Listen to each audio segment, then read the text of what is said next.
Hello, good morning, जोहार। मैं राजू और आप देख रहे हैं 24 झारखंड न्यूज। चलिए जानते हैं झारखंड की आज की 25 मुख्य बड़ी खबरों को। मैया समान योजना का पैसा 31 अगस्त तक लाभुक के खाते में आ सकती है 13वीं किस्त। आधार सीडिंग के लिए लगेंगे कैंप। झारखंड की महिलाओं को मिलने वाली मैया समान योजना की 13वीं किस्त को लेकर बड़ा अपडेट सामने आया है। मीडिया रिपोर्ट्स के अनुसार सरकार 31 अगस्त तक लाभुक के खाते में अगस्त महीने की किस्त भेज सकती है। इस योजना के तहत पात्र महिलाओं को हर महीने 2500 रुपये दिए जाते हैं। जुलाई महीने की किस्त रक्षाबंधन से पहले ही भेज दी गई थी ताकि लाभुक त्यौहार को अच्छे से मना सके। हालांकि जिन महिलाओं को जुलाई की किस्त आधार सीडिंग की समस्या के कारण नहीं मिली है, उन्हें चिंता करने की जरूरत नहीं है। संभावना जताई जा रही कि अगस्त महीने की किस्त के साथ जुलाई की बकाया राशि भी जारी कर दी जाएगी। ऐसे लाभुक को एक मुश्त 5000 रुपये मिल सकते हैं। जिन महिलाओं का बैंक खाता अब तक आधार से लिंक नहीं हो पाया है, उनके लिए जिला प्रशासन ने विशेष शिविर आयोजित करने की घोषणा की है। पूर्वी सिंहभूम के डीसी के मुताबिक 26, 28 और 29 अगस्त को जमशेदपुर, मानगो और चाकुलिया के प्रखंड एवं अंचल कार्यालयों में आधार सीडिंग कैंप लगाए जाएंगे। डीसी ने अपील की कि सभी लाभुक तय तिथि पर कैंप में उपस्थित होकर आधार सीडिंग करा ले। ऐसा करने पर जुलाई की किस्त के साथ अगस्त महीने की किस्त भी समय पर उनके खाते में पहुंच जाएगी। लाभुकों में अगस्त महीने की किस्त को लेकर उत्सुकता बनी हुई है। हालांकि सरकार की ओर से अभी तक कोई आधिकारिक तिथि घोषित नहीं की गई है, लेकिन संभावना है कि 31 अगस्त तक सभी पात्र महिलाओं के खाते में 2500 रुपये की राशि भेज दी जाएगी। रांची नगर निगम ने बकायेदारों पर कसा शिकंजा, होल्डिंग टैक्स जांच में भी होगी तेजी। रांची नगर निगम ने सोमवार को एक बड़ी बैठक की, जिसकी अध्यक्षता अपर प्रशासक संजय कुमार ने की। इस बैठक में तय हुआ कि अब बड़े बकायेदारों और टैक्स नहीं देने वालों पर सीधी और सख्त कार्रवाई की जाएगी। करीब 500 करोड़ बड़े बकायेदारों को तुरंत नोटिस भेजा जाएगा। अगर नोटिस के बाद भी टैक्स जमा नहीं हुआ तो फ्लैग ऑफ करते हुए टीम सीधी कार्रवाई करेगी। हर वार्ड में जिम्मेदार अफसर तय होंगे जो काम की निगरानी रखेंगे। निगम टैक्स अफसर और एजेंसी की अलग अलग टीम बनाई जाएगी। ये टीम बड़े बकायेदारों से सीधे संपर्क करेगी और दबाव बनाएगी कि जल्द टैक्स चुकाएं। हर हफ्ते रिपोर्ट बनाकर अफसरों को दी जाएगी। नए SF GIS मैपिंग और ड्रोन सर्वे के जरिए 20,000 वर्ग फीट से बड़े भवनों की तुरंत जांच होगी। अगर जांच में गड़बड़ी मिली या दर्ज विवरण से फर्क निकला तो सीधे अतिरिक्त टैक्स की मांग उठाई जाएगी। साल 2025-26 के लिए हर महीने टैक्स वसूली का लक्ष्य बढ़ाया जाएगा। टैक्स कर्मचारियों को इसका सख्ती से पालन कराना होगा। बेरोजगार युवाओं के लिए खुशखबरी, झारखंड पुलिस में 23,000 पदों पर आने वाली है वैकेंसी। झारखंड पुलिस में कुल 82,277 पदों में से वर्तमान में 23,673 पद खाली है। ये रिक्तियां पुलिस के चतुर्थ वर्गीय कर्मचारी से इंस्पेक्टर पद तक की है। राज्य सरकार के मुताबिक सीधी भर्ती और प्रोन्नति के जरिए ये रिक्तियां भरी जानी है। पुलिस में चतुर्थ वर्गीय आरक्षी और दरोगा के तौर पर सीधी बहाली होती है। वहीं आरक्षी से जमादार, जमादार से दरोगा और इंस्पेक्टर के रिक्त पद प्रोन्नति से भरे जाते हैं।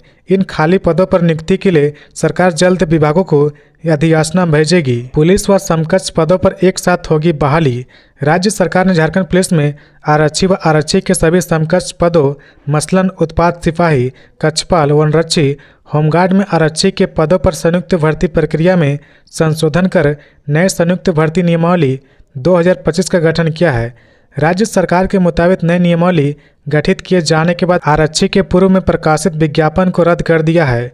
राज्य सरकार ने कैबिनेट में मंजूरी दी है, जिसके अनुसार पूर्व आवेदकों को प्रथम संयुक्त भर्ती प्रक्रिया में शुल्क के साथ साथ उम्र सीमा में छूट दी गई है। आरक्षी व समकक्ष पदों पर रिक्तियों को भरने के लिए राज्य सरकार अब अधियाचना भेजेगी। यह विषय अभी प्रक्रियाधीन है।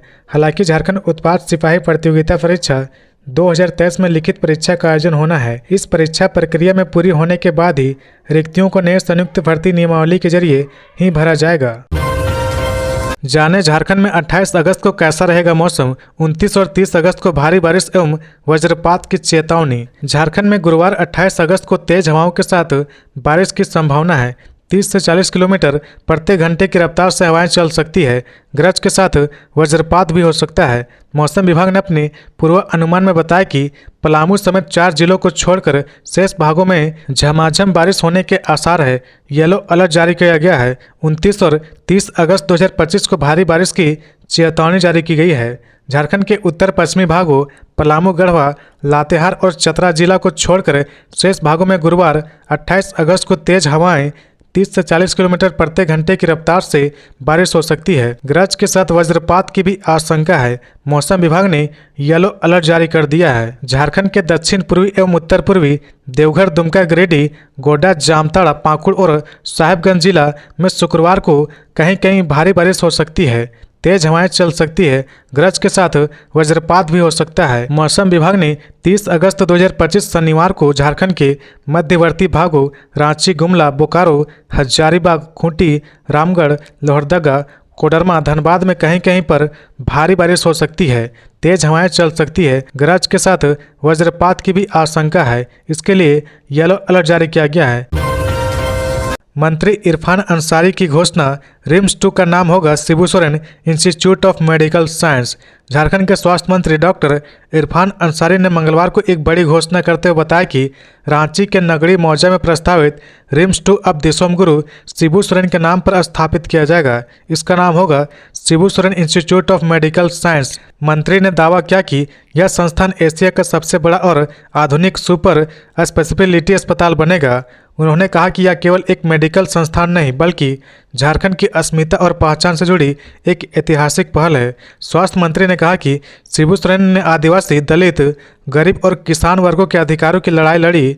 उनके योगदान को अमर बनाने के लिए इस अत्याधुनिक चिकित्सक संस्थान को उनके नाम पर समर्पित किया जाएगा। Shibu Soren institute of medical science को मेडिकल सुविधा के क्षेत्र में एक नया मील का पत्थर बताया है। यहाँ अत्याधुनिक तकनीकों से लैस super speciality ward, research centre और चिकित्सक शिक्षा के व्यापक साधन उपलब्ध होंगे। गरीब, वंचित और जरूरतमंद मरीजों को प्राथमिकता के साथ निःशुल्क या रियायती इलाज उपलब्ध कराया जाएगा। इसके साथ ही यह संस्थान हजारों युवाओं के लिए चिकित्सक क्षेत्र में रोजगार और प्रशिक्षण का माध्यम बनेगा। डॉक्टर इरफान अंसारी ने कहा कि मुख्यमंत्री हेमंत सोरेन और राज्य सरकार की यह प्राथमिकता है कि झारखंड के हर नागरिक को गुणवत्तापूर्ण और सुलभ स्वास्थ्य सेवाएं मिले। उन्होंने इस परियोजना को झारखंड में स्वास्थ्य क्रांति की दिशा में एक बड़ा कदम बताया है। सरकार द्वारा रांची के नगरीय क्षेत्र में लगभग 200 एकड़ जमीन पर इस संस्थान के निर्माण की योजना है।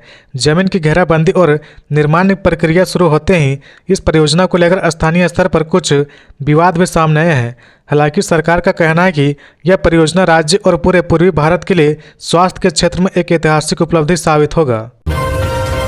आज मानसून सत्र का आखिरी दिन, गुरुजी को भारत रत्न देने का प्रस्ताव पारित हो सकता है। झारखंड विधानसभा के पूरक मानसून सत्र का आज गुरुवार को अंतिम दिन होगा। इसके बाद मानसून सत्र को स्पीकर अनिश्चित काल के लिए स्थगित कर देंगे। उसके बाद कैबिनेट से सत्रवासन पर मुहर लगते ही मानसून सत्र की समाप्ति हो जाएगी। तय विधायी कार्य के अनुसार गुरुवार को विधानसभा की प्रथम पाली में प्रश्नकाल होगा। इसमें विधायकों के अल्पसूचित तारांकित प्रश्न किए जाएंगे। शून्यकाल होगा। फिर सरकार जरूरी समझती है तो कोई विधायी कार्य करा सकती है। वैसे संभावना है कि कांग्रेस की ओर से सदन में दिसोम गुरु शिबू सोरेन की भारत रत्न देने के प्रस्ताव लाया जा सकता है। अब तक कांग्रेस विधायक दल के नेता प्रदीप यादव व सत्ता पक्ष के कई अन्य सदस्य सदन में गुरुजी को भारत रत्न देने की मांग कर चुके हैं। मुख्यमंत्री ने भी कहा कि सदस्यों की भावना पर सदन विचार करेगा। उम्मीद है कि आज कांग्रेस द्वारा लाए जाने वाले प्रस्ताव को सदन की मंजूरी मिले। मालूम हो कि प्रथम अनुपूरक बजट के अलावा 5 महत्वपूर्ण विधेयकों को सरकार पास करा चुकी है, अपने महत्वपूर्ण काम को अंजाम दे चुकी है। गुरुवार को सदन की दूसरी पाली में सरकार किसी जरूरी विधायकी कार्य को संपन्न करा सकती है। इसके बाद विधायकों के गैर सरकारी संकल्प लिए जाएंगे। इसमें लगभग अधिकतर विधायक शामिल हो सकते हैं। वे अपने क्षेत्र या राज्य की किसी गंभीर समस्या या मांग को लेकर सदन में अपना संकल्प लाते हैं। सरकार द्वारा उस मांग की पूर्ति का ठोस आश्वासन नहीं दिए जाने पर उसे वोटिंग के माध्यम से निरस्त कर दिया जाता है। 81 सदस्यीय वर्तमान विधानसभा में लगभग 40 से 45 विधायक द्वारा गैर सरकारी संकल्प लाए जाने का इतिहास रहा है। चाईबासा में मिट्टी की दीवार गिरने से महिला की मौत, बहन जख्मी। चाईबासा सदर थाना क्षेत्र की बरंकदास टोली में बुधवार को मिट्टी के घर की दीवार गिर जाने से एक महिला की मौत हो गई, जबकि एक महिला गंभीर रूप से घायल हो गई। बताया जाता कि बरंकदास टोली निवासी 35 वर्षीय सुनीता खुजूर व उसकी बहन अनीता खुजूर बुधवार की दोपहर घर में भोजन बना रही थी। इसी दौरान घर की मिट्टी की दीवार अचानक गिर पड़ी। दोनों बहनें मलबे में दब गई। मोहल्ला वासियों ने अनन फनन में दोनों को मलबे से बाहर निकाला और सदर अस्पताल पहुंचाया, जहां चिकित्सकों ने सुनीता खुजूर को मृत घोषित कर दिया। बताया जाता है कि लगातार बारिश के कारण मिट्टी की दीवार धंस जाने से यह घटना घटी। स्थानीय लोगों के मुताबिक सुनीता खुजूर के पति का पहले ही निधन हो चुका है। उसकी एक बेटी और 2 बेटे हैं। दोनों बहनों की शादी एक ही घर में 2 भाइयों के साथ हुई थी, जिसके दोनों एक ही घर में रहते हैं। राहुल गांधी की वोट अधिकार यात्रा में शामिल हो सकते हैं मुख्यमंत्री हेमंत सोरेन। मुख्यमंत्री हेमंत सोरेन भी बिहार में चल रही राहुल गांधी की वोट अधिकार यात्रा में शामिल हो सकते हैं। उम्मीद है कि वोट अधिकार यात्रा के समापन पर 1 सितंबर को पटना में होने वाली महारैली में मुख्यमंत्री हेमंत सोरेन शामिल होंगे। इसको लेकर रणनीति कार्यक्रम बनाया जा रहा। यहाँ मालूम हो कि तब तक झारखंड विधानसभा का मानसून सत्र भी समाप्त हो चुका होगा। किसी अन्य प्रकार की सरकारी या राजनीतिक गतिविधियों के भी झारखंड में होने की संभावना नहीं है। तमिलनाडु के मुख्यमंत्री M.K. स्टालिन 27 अगस्त को राहुल गांधी के वोट अधिकार यात्रा में मुजफ्फरपुर में शामिल हुए। वहीं जानकारी के मुताबिक समापन महारैली में इंडिया गठबंधन के अन्य बड़े दलों के नेताओं के भी आने की संभावना है। झामुमो इंडिया गठबंधन का एक मजबूत कड़ी है। इंडिया गठबंधन का झारखंड में भी सरकार है। हेमंत सोरेन उसी सरकार के मुखिया हैं। इतना ही नहीं, बिहार में विधानसभा का चुनाव भी होने जा रहा। इसी उद्देश्य से वोट अधिकार यात्रा का भी आयोजन किया जा रहा। इतना ही नहीं, झामुमो भी बिहार विधानसभा चुनाव में सीटों की उचित हिस्सेदारी की मांग कर रहा। झामुमो की हिस्सेदारी पर अभी तक कोई सार्थक बातचीत नहीं हुई है, इसलिए वोट अधिकार यात्रा में शामिल होकर भी हेमंत सोरेन सीटों की हिस्सेदारी में अपना दबाव बढ़ाने की कोशिश करेंगे। बीजेपी सांसद ने मुख्यमंत्री हेमंत सोरेन से की मांग, हजारीबाग में बनाए रिम्स 2। बीजेपी सांसद मनीष जायसवाल ने हजारीबाग में रिम्स 2 बनाने की मांग की है। इसको लेकर सांसद ने मुख्यमंत्री हेमंत सोरेन को पत्र लिखा है।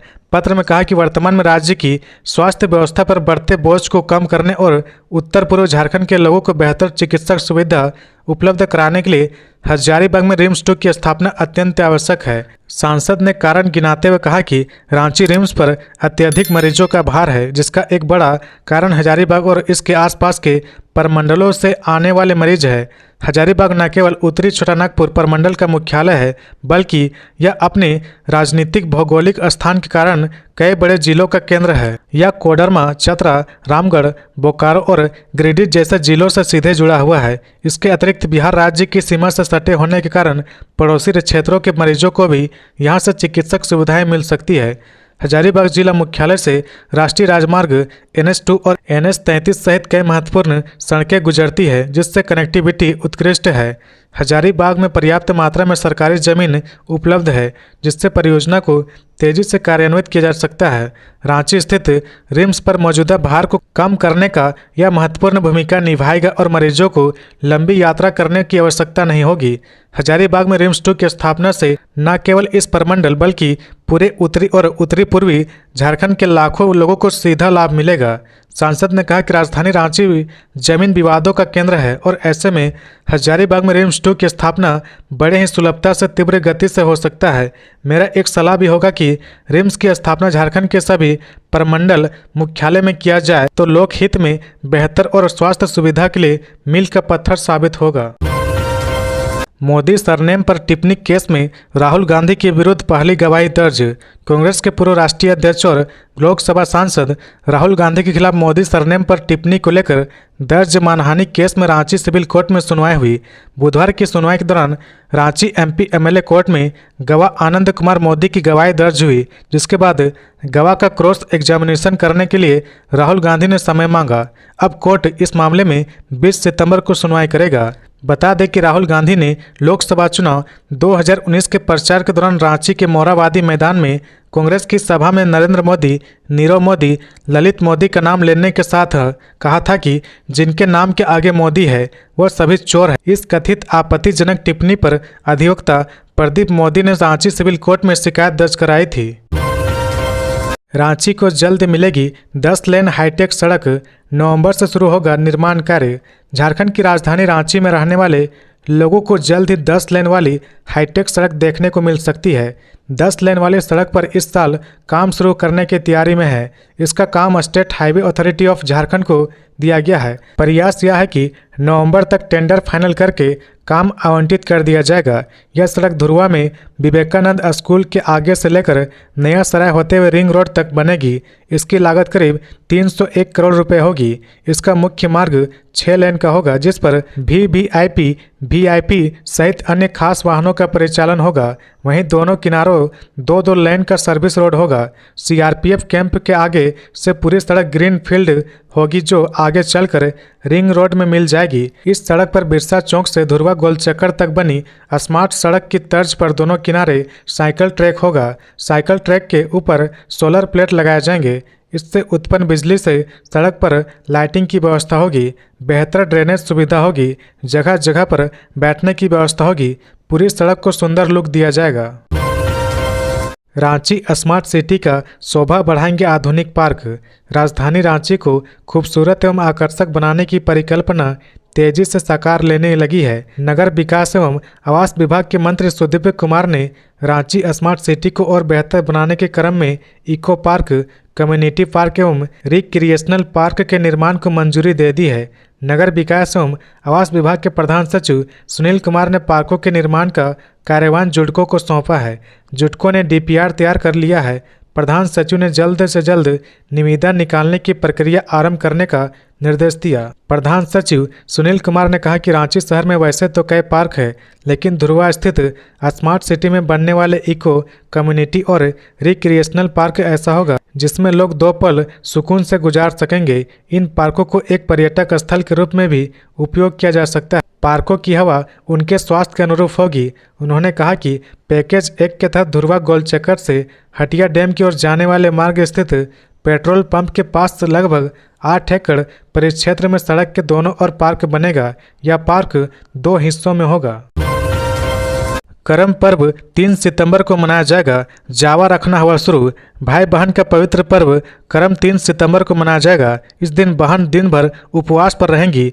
भाई अपनी बहनों के लिए भूखे प्यास मंडली बनाकर करम डाली लाने जंगल जाएंगे। अखाड़ा में रात को विधि विधान से करम डाली की पूजा होगी, जहां पर बहन अपने भाई के लिए सुख समृद्धि के लिए पूजा करेंगे। मोहल्ला और टोला का अखाड़ा 4 सितंबर को नदी तालाब में विसर्जित कर दिए जाएंगे। वहीं मौजा का मुख्य अखाड़ा का करम डाली 5 सितंबर को विसर्जन होगा।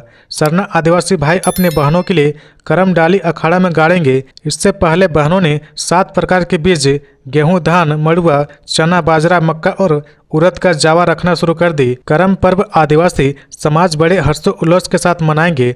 अखाड़ा को फूल और पत्तों से सजाया जाएगा।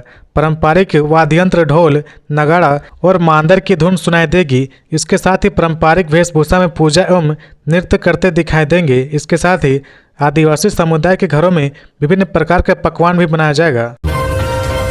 रिम्स 2 को लेकर निर्दोष ग्रामीण पर हुए एफआईआर के खिलाफ किसानों का प्रदर्शन। नगड़ी बचाओ संघर्ष समिति के तत्वाधान में बुधवार को नगड़ी गांव में जोरदार विरोध प्रदर्शन हुआ।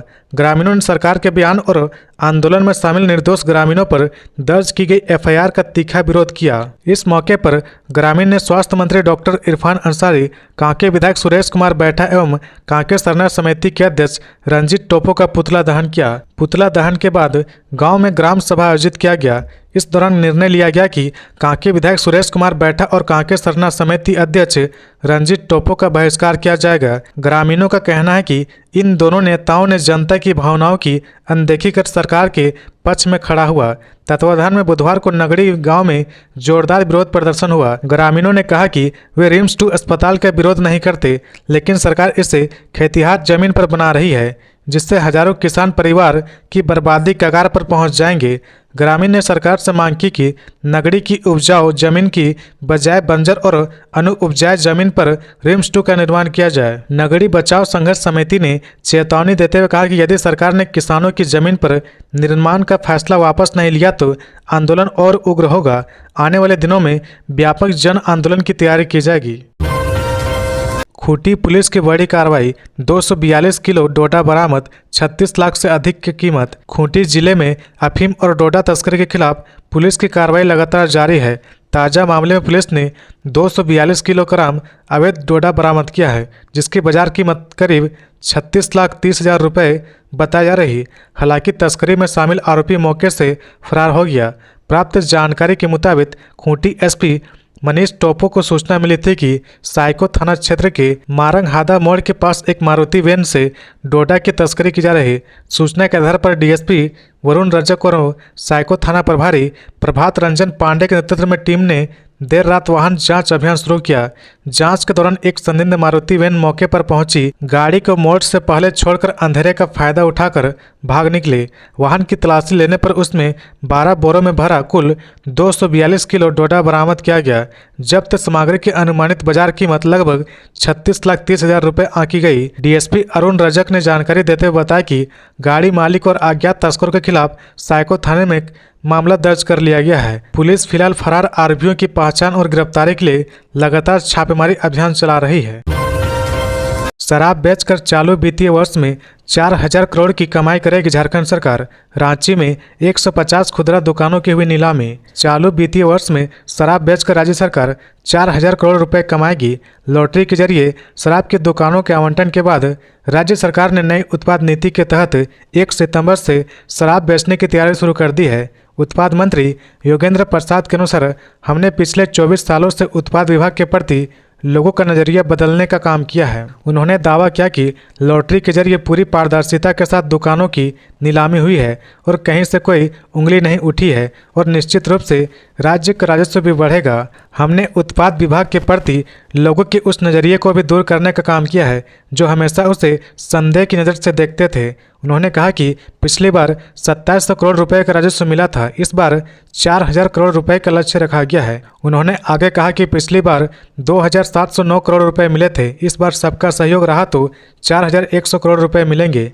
नए उत्पाद नियमों के तहत रांची जिले में 150 खुदरा उत्पाद दुकानों का आवंटन हाल ही में ई लॉटरी के माध्यम से किया गया है, जिसमें सर्वाधिक 1752 आवेदक ने भाग लिया। इससे राज्य सरकार को आवेदन शुल्क के रूप में 6,18,86,280 रुपये राजस्व प्राप्त हुआ है। वित्तीय वर्ष 2025-26 के लिए रांची जिले में उत्पाद शुल्क राजस्व के रूप में न्यूनतम गारंटी राजस्व के रूप में 736 करोड़ रुपए का लक्ष्य रखा गया है, जिसके अंतर्गत 1 सितंबर 2025 से 31 मार्च 2026 तक की शेष अवधि में MGR के रूप में 449 करोड़ रुपए का उत्पाद शुल्क राजस्व प्राप्त होने का अनुमान है। रांची से अब भुवनेश्वर, विशाखापट्टनम, इंदौर, गुवाहाटी और त्रिवेंद्रम के लिए फ्लाइट सेवा 1 सितंबर से शुरू होगी। एयर इंडिया एक्सप्रेस ने रांची से अपनी विमान सेवा का विस्तार करते हुए यात्रियों के लिए एक और राहत की खबर दी है। अब रांची एयरपोर्ट से भुवनेश्वर, विशाखापट्टनम, इंदौर, गुवाहाटी और त्रिवेंद्रम जैसे शहरों के लिए हवाई सेवा शुरू होने जा रही। यह ट्रांजिट एयर सेवा 1 सितंबर से शुरू होगी। एयरपोर्ट निदेशक RR मौर्य ने बताया कि रांची से उड़ान भरने वाले विमान विभिन्न बड़े शहरों के माध्यम से इन गंतव्यों तक पहुंचेंगे। जैसे भुवनेश्वर के लिए विमान मुंबई होकर जाएगा, इंदौर के लिए विमान दिल्ली से होकर गुवाहाटी और त्रिवेंद्रम के लिए उड़ानें बेंगलुरु के रास्ते जाएंगी। इसके साथ ही इन रूट्स पर विमानों के शेड्यूल में भी थोड़ा बदलाव किया गया है, जिससे यात्री को और बेहतर कनेक्टिविटी मिल सकेगी। सितंबर से शुरू हो सकती है रांची से गोवा की फ्लाइट। एयर इंडिया एक्सप्रेस के सूत्रों के मुताबिक रांची से गोवा के लिए उड़ान सेवा की तैयारी अंतिम चरण में है। बीते 15 दिनों से इसका ट्रायल चल रहा, लेकिन कुछ तकनीकी कारणों से यह सेवा 1 सितंबर से शुरू नहीं की जा सकेगी। हालांकि सितंबर महीने के भीतर सेवा शुरू होने की पूरी संभावना है। यह विमान मुंबई होकर गोवा जाएगा। बोकारो स्टील सिटी होकर सितंबर से 3 पूजा स्पेशल ट्रेन। 5 सितंबर से शुरू होगी ट्रेनों की आवाजाही। कोयम्बटूर धनबाद एक्सप्रेस भी रुकेगी। सितंबर महीने से त्योहारी सीजन शुरू हो रही। इस सीजन में यात्री की भीड़ भाड़ को देखते हुए विशेष पूजा स्पेशल ट्रेन का परिचालन किया जाएगा। रेलवे ने यात्री की सुविधाओं को ध्यान में रखते हुए कई नई ट्रेनों का ठहराव बोकारो स्टील सिटी में दिया है। इनका ठहराव सितंबर से नवंबर महीने तक Bokaro steel city railway station में होगी। फिलहाल 3 पूजा स्पेशल ट्रेनों के ठहराव की सूची उपलब्ध करा दी गई है। ट्रेन कोयम्बटूर धनबाद कोयम्बटूर का परिचालन 5 सितंबर से 28 नवंबर तक प्रत्येक शुक्रवार को कोयम्बटूर से होगा। वहीं वापसी में ट्रेन धनबाद कोयम्बटूर बनकर 8 सितंबर से 1 दिसंबर तक प्रत्येक सोमवार की सुबह धनबाद से खुलेगी। रांची गोरखपुर रांची स्पेशल का परिचालन 18 अक्टूबर से 1 नवंबर तक प्रत्येक शनिवार को रांची से होगा। वहीं इस ट्रेन की वापसी गोरखपुर रांची के रूप में 19 अक्टूबर से 2 नवंबर तक प्रत्येक रविवार को गोरखपुर से होगी। झारखंड में 3181 ANM पदों पर भर्ती 11 अगस्त से शुरू होंगे ऑनलाइन आवेदन। झारखंड में स्वास्थ्य सेवाओं को सशक्त बनाने की दिशा में एक महत्वपूर्ण कदम उठाया जा रहा। राज्य के विभिन्न जिलों में महिला स्वास्थ्य कार्यकर्ता ANM के कुल 3181 पदों पर नियुक्ति की जाएगी। इनमें 3020 पद नियमित है, जबकि 161 पद बैकलॉग रिक्तियों के अंतर्गत आते हैं। झारखंड कर्मचारी चयन आयोग JSSC ने ANM प्रतियोगिता परीक्षा 2025 के लिए ऑनलाइन आवेदन प्रक्रिया की घोषणा कर दी है। इच्छुक अभ्यर्थी 11 अगस्त 2025 से 10 सितंबर 2025 तक आयोग की आधिकारिक वेबसाइट पर जाकर आवेदन कर सकते हैं। वहीं आवेदन पत्र में संशोधन के लिए 11 और 12 सितंबर को विशेष लिंक उपलब्ध रहेगा। परीक्षा OMR आधारित या कंप्यूटर आधारित परीक्षा CBT के रूप में आयोजित की जाएगी। यह एक ही चरण में संपन्न होगी, जिसमें सभी प्रश्न वस्तुनिष्ठ एवं बहुवैकल्पिक होंगे। परीक्षा में सफल अभ्यर्थी की मेधा सूची तैयार की जाएगी, जिसके आधार पर नियुक्ति की जाएगी। आरक्षण के अनुसार उत्तीर्णता प्रतिशत यानी कट ऑफ मार्क्स सामान्य अनारक्षित वर्ग 40%, महिला अनुसूचित जाति SC, अनुसूचित जाति ST 32%, अत्यंत पिछड़ा वर्ग EBC 34%, पिछड़ा वर्ग BC2 36.5%, आदिम जनजाति वर्ग 30% रखा गया है। 3 घंटे पहले बजेगी चेतावनी की घंटी, वज्रपात से लोगों को किया जाएगा अलर्ट। झारखंड में वज्रपात एवं अन्य आपदाओं से लगातार हो रही जान माल की क्षति की स्थिति को लेकर आपदा प्रबंधन मंत्री इरफान अंसारी ने समीक्षा बैठक की। आम लोगों को राहत पहुंचाने के लिए राज्य में हाल ही में हुई भारी वर्षा, वज्रपात, सर्पदंश एवं अन्य प्राकृतिक आपदाओं की विस्तृत समीक्षा की गई। इस बैठक में आपदा प्रबंधन विभाग के सचिव राजेश कुमार शर्मा सहित सभी वरीय पदाधिकारी शामिल हुए। विभागीय सचिव ने विस्तृत प्रेजेंटेशन के माध्यम से मंत्री डॉक्टर इरफान अंसारी को राज्य भर में हुई क्षति की वर्तमान स्थिति से अवगत कराया।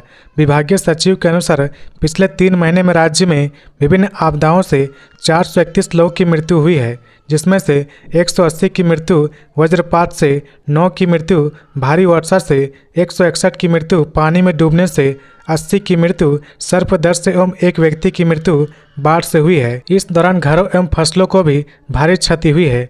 बैठक के दौरान आपदा प्रबंधन विभाग के सचिव ने बताया कि भारी बारिश के कारण 7,979 घर आंशिक रूप से क्षतिग्रस्त हुए हैं, जबकि 447 घर पूरी तरह से क्षतिग्रस्त हुए हैं। 208 घर आंशिक रूप से क्षतिग्रस्त हुए हैं और 20 घर पूरी तरह से क्षतिग्रस्त हुए हैं। झारखंड में फसल क्षति का भी विस्तार से अध्ययन किया गया, जहां रांची, गुमला, लोहरदगा और सिमडेगा जिले में कुल 2390 हेक्टेयर भूमि पर फसलें नष्ट हुई है। झारखंड में हर साल 300 आदिवासी विद्यार्थियों को डॉक्टर और इंजीनियर बनाएगी सरकार, खाका हो रहा तैयार। झारखंड की हेमंत सरकार हर साल 300 होनहार आदिवासी छात्र छात्राओं को डॉक्टर और इंजीनियर बनाने की तैयारी कर रही है। इसके लिए मेधावी आदिवासी विद्यार्थियों को चयनित कर नीट और JEE की मुक्त कोचिंग दी जाएगी। एजेंसी के चयन के लिए 13 अगस्त तक टेंडर प्रक्रिया को फाइनल करने की दिशा में काम चल रहा है। इसके बाद परीक्षा के जरिए चयनित मेधावी छात्र छात्राओं को कोचिंग की सुविधा मुहैया कराई जाएगी। कल्याण आयुक्त कुलदीप चौधरी ने बताया कि ट्राइबल स्टूडेंट के लिए अलग अलग बैच बनाकर कोचिंग दी जाएगी। 11वीं कक्षा में पढ़ने वाले विद्यार्थियों को 2 साल तक कोचिंग कराई जाएगी। इनमें 75 छात्र छात्राओं का बैच JEE के लिए होगा, जबकि 75 का बैच नीट के लिए। इसी तरह 12वीं कक्षा में पढ़ रहे छात्र छात्राओं को 1 साल की कोचिंग दी जाएगी। इस बैच के लिए 75 विद्यार्थी JEE और 75 विद्यार्थी नीट की तैयारी करेंगे। उन्होंने कहा कि इसके लिए रांची में भवन निर्माण प्रस्तावित है। भवन निर्माण होने तक रांची के हिंद पीढ़ी में मौजूद कल्याण विभाग के भवन में कोचिंग दी जाएगी। इन्हीं भवन में चयनित स्टूडेंट के लिए खाने और रहने की व्यवस्था होगी। पहली बार होनहार और गरीब आदिवासी छात्र छात्राओं के लिए इस तरह की योजना शुरू की जा रही। एजेंसी के चयन के बाद मेरिट के आधार पर विद्यार्थी का चयन होगा। हालांकि अभी तक यह तय नहीं हुआ कि चयन की प्रक्रिया क्या होगी। रांची में छात्र संगठनों का विश्वविद्यालय विधेयक 2025 के खिलाफ विरोध प्रदर्शन। बुधवार की शाम रांची विश्वविद्यालय से फिरायालाल चौक तक छात्र संगठनों ने एकजुट होकर झारखंड राज्य विश्वविद्यालय विधेयक 2025 और विश्वविद्यालय में छात्र संघ चुनाव को समाप्त करने के निर्णय के विरोध में जोरदार प्रदर्शन किया।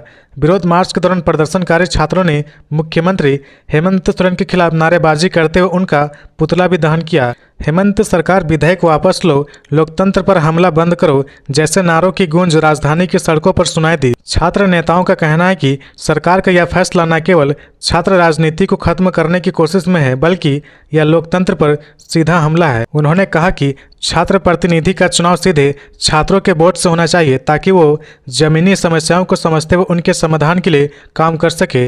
नए विधेयक के तहत प्रतिनिधियों की नियुक्ति कुलपति या प्राचार्य द्वारा की जाएगी, जिससे निष्पक्षता पर सवाल उठते हैं। प्रदर्शनकारी छात्रों ने आरोप लगाया कि यदि ऐसा हुआ तो प्रतिनिधि पदों पर सिफारिश और पहचान के आधार पर लोगों को बैठा दिया जाएगा, जिससे छात्र हित पूरी तरह से अपेक्षित हो जाएगा।